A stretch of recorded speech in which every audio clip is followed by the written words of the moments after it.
ধ্বংসস্তূপে পরিণত হওয়া গাজার রয়েছে জানা অজানা বহু গল্প। প্রতিনিয়ত স্বজন হারানোর বেদনা তাড়া করে বেড়াচ্ছে ফিলিস্তিনিদের। উপত্যকাটির ধ্বংসস্তূপের ভেতর এখনো চাপা পড়ে আছে শত শত মরদেহ।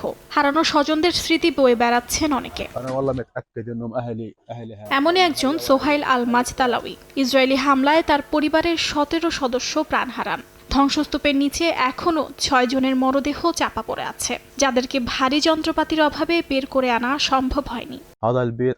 আমি নিশ্চিত যে আমার পরিবার এখানে চাপা পড়ে আছে, কারণ এখানে তাদের কাপড়, তাদের বিছানা, সম্পদ, সরঞ্জাম এগুলো সবই আছে। আমি নিশ্চিত তারা এখানে আছে, কিন্তু আমি জানি না কোন অংশে এবং কোথায় আছে, কারণ পরিস্থিতি এখানে খুবই গুরুতর। আমি কিছুই করতে পারছি না। আমি ভয় পাচ্ছি যদি ধ্বংসাবশেষ সরানোর চেষ্টা করি তাহলে আরো কিছু ভেঙে পড়বে।